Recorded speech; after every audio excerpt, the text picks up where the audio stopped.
Hello, welcome back to the channel. Thank you ಯಾರೆಲ್ಲ ನನ್ನ ಚಾನಲ್ನ ಸಬ್ಸ್ಕ್ರೈಬ್ ಮಾಡಿದ್ದೀರಾ, ಸಪೋರ್ಟ್ ಮಾಡ್ತಿದ್ದೀರಾ. ಫಸ್ಟ್ ಟೈಮ್ ಇದೇ ಒಂದು ವಿಡಿಯೋ ಮುಖಾಂತರ ನನ್ನ ಚಾನಲ್ನ ವಿಸಿಟ್ ಮಾಡ್ತಿದ್ರೆ, ರಿಟರ್ನಿಂಗ್ ಸಬ್ಸ್ಕ್ರೈಬರ್ಸ್ ಇದ್ದರೆ ಎಲ್ಲರಿಗೂ ವೆಲ್ಕಮ್ ಆ್ಯಂಡ್ ವೆಲ್ಕಮ್ ಬ್ಯಾಕ್. ನಿಮ್ಮ ಪರ್ಸನ್ ಲೇಟ್ ನೈಟ್ ಥಾಟ್ಸ್. ಕಳೆದ ರಾತ್ರಿ ಅವರು ನಿಮ್ಮ ಬಗ್ಗೆ ಏನು ಯೋಚನೆ ಮಾಡಿದ್ದಾರೆ ಅನ್ನೋದ್ರ ಬಗ್ಗೆ ಒಂದು ಟಾಪಿಕ್. ಓಪನ್ ಮೈಂಡೆಡ್ ಆಗಿ ಈ ಒಂದು ರೀಡಿಂಗ್ನ ನೋಡಿ. Take what resonate to you, leave behind which is not resonating to you. ಯಾವಾಗ ಫಸ್ಟ್ ಟೈಮ್ ನಿಮ್ಮ ಸ್ಕ್ರೀನ್ ಮೇಲೆ ನೋಡ್ತಿರೋ ಆವಾಗ ಇದು ರೆಸೊನೇಟ್ ಆಗುತ್ತೆ. ಮತ್ತು ಆ ಒಂದು ವ್ಯಕ್ತಿನ ನೆನಪಿಸ್ಕೋತಾ ಇರಿ. ಅವರ ಫೋಟೋನಾದರೂ ನೋಡಿ, ಅವರ ಹೆಸರನ್ನು 3 ಟೈಮ್ಸ್ ನಿಮ್ಮ ಮನಸ್ಸಿನಲ್ಲಿ ಹೇಳ್ಕೊಳ್ತಾ ಈ ಒಂದು ರೀಡಿಂಗ್ನ ವಾಚ್ ಮಾಡಿ. Thank you angels universe.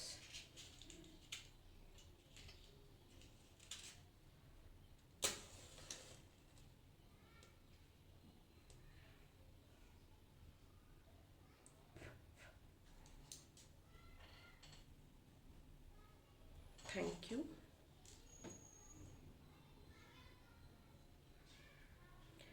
S, ನಿಮ್ಮ ಪರ್ಸನ್ಗೆ ನಿಮ್ಮ ಪ್ರೀತಿಯ ವ್ಯಾಲ್ಯೂಸ್ ಗೊತ್ತಾಗಿದೆ. ನೋಡ್ಬೋದು ನೀವು, ಅಂದರೆ ಉಲ್ಟಾ ಮಲ್ಕೊಂಡು ಮೊಬೈಲ್ ನೋಡೋದು, ಆ ಥರ ಉಲ್ಟಾ ಮಲ್ಕೊಂಡಿರೋದು ಮತ್ತು ಮೊಬೈಲ್ ನೋಡ್ತಾ ಇರೋದು. ಲೇಟ್ ನೈಟ್ವರೆಗೂ ಅವರು ಮೊಬೈಲ್ ಸ್ಕ್ರೋಲ್ ಮಾಡ್ತಾ ಇರೋವಂಥದ್ದು. ಮೇ ಬಿ ನಿಮ್ಮಿಬ್ಬರ ಓಲ್ಡ್ ಪಿಕ್ಸ್ನ ನೋಡ್ತಾ ಇರೋವಂಥದ್ದು, ಓಲ್ಡ್ ಫೋಟೋಸ್ನ ನೋಡ್ತಾ ಇರೋವಂಥದ್ದು, ಅಥವಾ ನೀವಿಬ್ಬರು ಏನಾದರೂ ಗಿಫ್ಟ್ ಎಕ್ಸ್ಚೇಂಜ್ ಮಾಡಿ ಅದರದ್ದು ಫೋಟೋ ತಗೊಂಡಿರಬಹುದು. ಆ ಥರದ ಚಾನ್ಸಸ್ಸು ಇದೆ. ಮೇ ಬಿ ಕೆಲವೊಂದು ಮೆಸೇಜಸ್ನ ಅವರು ಸೇವ್ ಮಾಡಿ ಇಟ್ಕೊಂಡಿದ್ದಾರೆ ಅನ್ಸುತ್ತೆ. ಆ ಮೆಸೇಜಸ್ನ ಓದ್ತಾ ಇದ್ರು, ನೋಡ್ತಾ ಇದ್ರು. ನೋಡ್ಬೋದು, ಕ್ಯಾಂಡಲ್ ಸೌಂಡ್ ಸಹ ಬರ್ತಾ ಇತ್ತು. ಮೇ ಬಿ ನೀವು ಮಾತಾಡ್ತಾ ಇಲ್ಲ, ಮಾತು ಬಿಟ್ಟಿರೋದ್ರಿಂದ he or she is crying ಅಂತ ಹೇಳಬಹುದು. ಅವರು ನಿಮ್ಮ ನೆನಪಿನಲ್ಲಿ ಕಣ್ಣೀರು ಹಾಕಿದ್ದಾರೆ ಅಂತನೂ ಇಲ್ಲಿ ಚಾನಲ್ ಆಗ್ತಾ ಇದೆ. May be 2 weeks, 2 month, 2 days ಇಂದ ನಿಮ್ಮ ಮನಸ್ತಾಪ ಕಂಟಿನ್ಯೂ ನಡೀತಾ ಇದೆ. ನಿಮಗೆ ಅನಿಸ್ತಾ ಇದೆ ಈ ವ್ಯಕ್ತಿಗೆ ನಾನು ಅರ್ಥ ಮಾಡ್ಸೋಕ್ಕಾಗೋದಿಲ್ಲ, ನಾನು ಸ್ಟಾಪ್ ಮಾಡಿಬಿಡ್ತೀನಿ ಅಂತ. ಬಟ್ ಆ ವ್ಯಕ್ತಿಗೆ ಇದನ್ನೆಲ್ಲ ನೆನಪಿಸ್ಕೊಂಡಾಗ, ಯೋಚನೆ ಮಾಡಿದಾಗ ಭಯ ಜಾಸ್ತಿ. ನೀವು ಎಲ್ಲಿ ಅವ್ರನ್ನ ಬಿಟ್ಟು ಹೋಗ್ತಿರೋ, ನಿಮ್ಮ ಪ್ರೀತಿನ ಅವ್ರು ಎಲ್ಲಿ ಕಳ್ಕೊಂಡು ಬಿಡ್ತಾರೋ ಅನ್ನುವಂಥ ಭಯ ಅವರಿಗೆ ಜಾಸ್ತಿ ಕಾಡ್ತಾ ಇರೋವಂಥದ್ದು. ಇನ್ಸೆಕ್ಯೂರಿಟಿ ಕಾಡ್ತಾ ಇದೆ ಅವರಿಗೆ. ನೀವು ಜೊತೆಗಿದ್ದಾಗ, ನೀವು ಮಾತಾಡ್ತಿದ್ದಾಗ ಆ ವ್ಯಕ್ತಿ ಬಿಹೇವ್ ಮಾಡೋ ರೀತಿನೇ ಬೇರೆ. ಒಂದು ರೀತಿ ಟೇಕನ್ ಫಾರ್ ಗ್ರಾಂಟೆಡ್ ಆಗಿ ನಿಮ್ಮನ್ನು ತಗೊಳ್ಳುವಂಥದ್ದು. ಅದೇ ನೀವು ಮಾತಾಡ್ತಾ ಇಲ್ಲ, ಇವಾಗ ಸೈಲೆಂಟ್ ಆಗಿದ್ದೀರಾ ಅಂದ್ರೂ ಆ ವ್ಯಕ್ತಿಗೆ ನಿಮ್ಮ ಜೀವನದಲ್ಲಿ ಯಾರಾದರೂ ಬಂದಿದ್ದಾರಾ,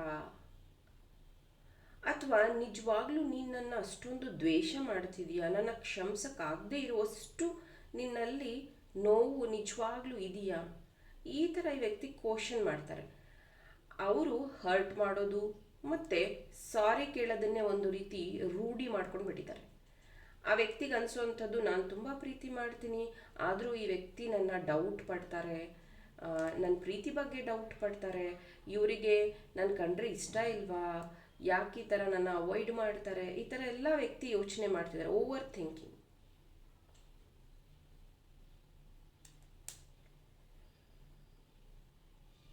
ಮತ್ತು ಅವರಿಗೆ ಭಯನೂ ಇದೆ. ಅವ್ರ ಬಗ್ಗೆ ಯಾರಾದರೂ ನಿಮಗೆ ನೆಗೆಟಿವ್ ಹೇಳಿದಾರಾ, ಅಥವಾ ನೆಗೆಟಿವ್ ವಿಷಯ ನೀವು ಅವ್ರ ಬಗ್ಗೆ ಕೇಳಿದ್ದೀರಾ, ಅದಕ್ಕೆ ಅವ್ರನ್ನೇನಾದರೂ ಅವಾಯ್ಡ್ ಮಾಡ್ತಿದ್ದೀರಾ. ಅಂದರೆ ನಿಮ್ಮ ಫ್ರೆಂಡ್ಸ್, ಫ್ಯಾಮಿಲಿ ಯಾರಾದರೂ ಹೇಳಿರಬಹುದಾ, ಈ ವ್ಯಕ್ತಿನ ಬಿಟ್ಬಿಡು, ಇವ್ರು ನಿನಗೆ ಸರಿಯಾದ ಜೋಡಿ ಅಲ್ಲ, ಅಥವಾ ಈ ವ್ಯಕ್ತಿಗಿಂತ ಒಳ್ಳೆಯ ಹುಡುಗ ಅಥವಾ ಹುಡುಗಿ ನಿನಗೆ ಸಿಗ್ತಾರೆ, ನೀನು ಸುಮ್ಮನೆ ಇವ್ರ ಜೊತೆಗೆ ಟೈಮ್ ವೇಸ್ಟ್ ಮಾಡ್ತೀವಿ, ಈ ಥರ ಯಾರಾದರೂ ಹೇಳ್ಬಿಟ್ಟಿದ್ದಾರಾ ನಿಮಗೆ ಅನ್ನೋ ಭಯ ಈ ವ್ಯಕ್ತಿಗೆ ತುಂಬ ಕಾಡ್ತಾ ಇದೆ. ತುಂಬ ಕಾಡ್ತಾ ಇದೆ. ಜೊತೆಗೆ ಈ ವ್ಯಕ್ತಿಗೆ ಸಮಾಧಾನ ಇಲ್ಲ, ತಿಳ್ಕೋಬೇಕು ಅನ್ನೋಂಥದ್ದಿದೆ. ಜೊತೆಗೆ ಒಂದು ರೀತಿ ನಿಮಗೆ ಬೈಯೋದವರು, ನೀನು ನನ್ನ ಹತ್ರ ಮುಚ್ಚಿಡ್ತಿದ್ಯಾ ವಿಷಯಗಳನ್ನು, ನೀನು ಏನೋ ಹೈಡ್ ಮಾಡ್ತಿದ್ಯಾ, ನೀನು ನಿಜವಾಗ್ಲೂ ಪ್ರೀತಿ ಇದ್ದಿದ್ರೆ ಈ ಥರ ಮಾಡ್ತಿರ್ಲಿಲ್ಲ. ಇದು ಎಲ್ಲ ಈ ವ್ಯಕ್ತಿ ನಿಮ್ಮನ್ನು ಟ್ರಿಗರ್ ಮಾಡೋದಕ್ಕೆ ಪದೇ ಪದೇ ಬಳಸ್ತಾ ಇರೋವಂಥ ವರ್ಡ್ಸ್.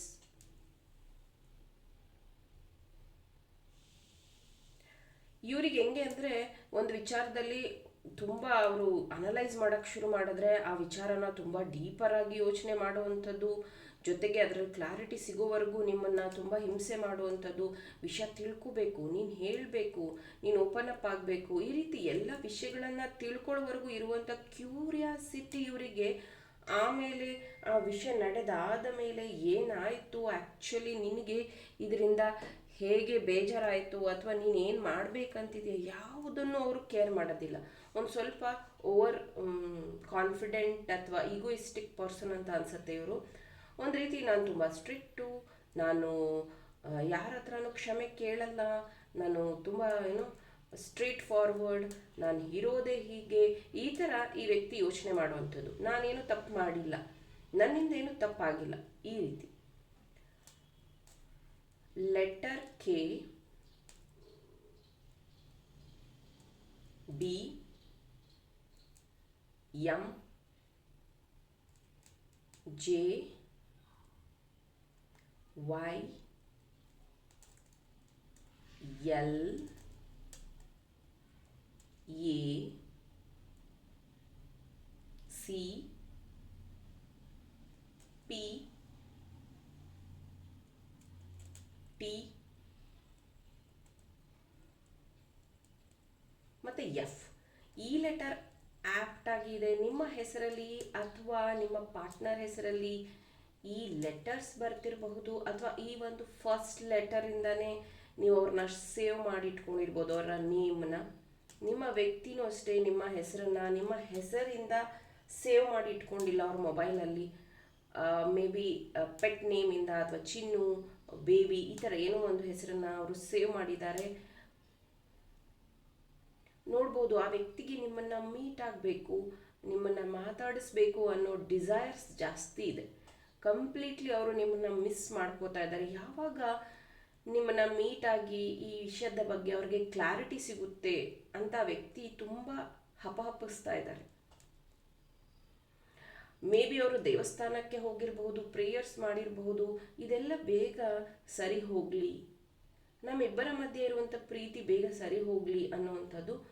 ಒಂದು ಸತಿ ಅವರು ನಾಟಕೀಯ ರೀತಿಯಲ್ಲಿ ಮಾತಾಡ್ತಾರೆ, ಇದೆಲ್ಲ ಸಾಕು, ಬಿಟ್ಬಿಡೋಣ, ಇದೆಲ್ಲ ತುಂಬ ನನಗೆ ಯಾಕೋ ಬೇಜಾರಾಗ್ತಿದೆ, ನಮ್ಮಿಬ್ಬರ ಪ್ರೀತಿ ಮುಂಚೆ ಹಿಂಗಿರಲಿಲ್ಲ, ಯಾಕೋ ನೀನು ತುಂಬ ಬದಲಾಗಿದೆಯಾ, ನಿನ್ಗೆ ಯಾರೋ ಏನೋ ಹೇಳ್ಕೊಡ್ತಿದ್ದಾರೆ, ಅಥವಾ ನೀನು ನನ್ನ ತುಂಬ ಪ್ರೀತಿ ಮಾಡ್ತಿಲ್ಲ, ನೀನು ನಾಟಕ ಮಾಡ್ತಿದ್ಯಾ ಅನಿಸುತ್ತೆ, ಈ ಥರ ಎಲ್ಲ.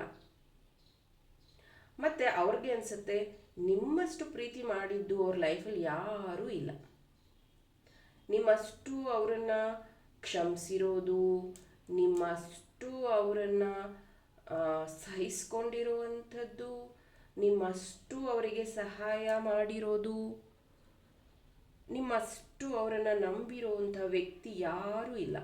ಕೊನೆಗೆ ಅವ್ರಿಗೆ ಅನಿಸುವಂಥದ್ದು, ನಾನು ಪ್ರೀತಿಸೋಂಥ ವ್ಯಕ್ತಿ ಅಥವಾ ನಾನು ಮಾತಾಡುವಂಥ ಈ ವ್ಯಕ್ತಿ ನನ್ನ ಬ್ಯಾಡ್ ಟೈಮ್ಸಲ್ಲಿ ನನ್ನ ಜೊತೆಗಿದ್ರು, ನನ್ನ ಕಷ್ಟದಲ್ಲಿ ನನಗೆ ಹೆಲ್ಪ್ ಮಾಡಿದ್ದಾರೆ. ಆದರೂ ಏನೋ ಒಂದು ರೀತಿ ಅವ್ರಿಗೆ ಅನಿಸುತ್ತೆ, ಇಲ್ಲ ಇವ್ರು ಚೇಂಜ್ ಆಗಿದ್ದಾರೆ ಅನಿಸುತ್ತೆ, ಇವ್ರು ಚೇಂಜ್ ಆಗಿಬಿಟ್ಟಿದ್ದಾರೆ.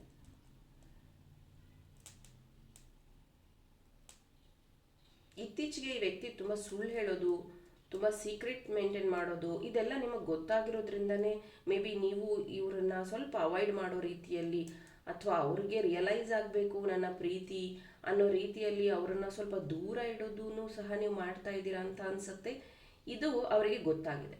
ಮೇ ಬಿ ನೀವು ಅವಾಯ್ಡ್ ಮಾಡ್ತಿರೋದು, ನೀವು ಅವರಿಗೆ ಬುದ್ಧಿ ಕಲಿಸ್ಬೇಕು ಅಂತ ಅಂದ್ಕೊಂಡಿರೋದು, ಅದು ಅವ್ರಿಗೆ ಗೊತ್ತಾಗಿದೆ. ಇದ್ರ ಬಗ್ಗೆನೂ ಅವರಿಗೆ ತುಂಬ ಆತಂಕ ಇದೆ, ಭಯ ಇದೆ. ಇದು ಲೇಟ್ ನೈಟ್, ಕಳೆದ ರಾತ್ರಿ ನಿಮ್ಮ person real true deep feelings ಆಗಿತ್ತು. ಐ ಹೋಪ್ ಇದರಿಂದ ಇನ್ಸೈಡ್ ಇನ್ಫಾರ್ಮೇಷನ್ ಸಿಕ್ಕಿದೆ, ಹೆಲ್ಪ್ಫುಲ್ ಆಗಿದೆ ಅಂತ. ಹಾಗಿದ್ರೆ ಈ ವಿಡಿಯೋಗೆ ಲೈಕ್ ಮಾಡಿ, ನನ್ನ ಚಾನಲ್ನ ಸಬ್ಸ್ಕ್ರೈಬ್ ಮಾಡಿ. ಇನ್ನೂ ಇಂಟ್ರೆಸ್ಟಿಂಗ್ ಟಾಪಿಕ್ಸ್ ಜೊತೆ ನಿಮ್ಮ ಜೊತೆ ಜಾಯಿನ್ ಆಗ್ತೀನಿ. ಟಿಲ್ ದೆನ್ ಟೇಕ್ ಕೇರ್, ಬಾಯ್.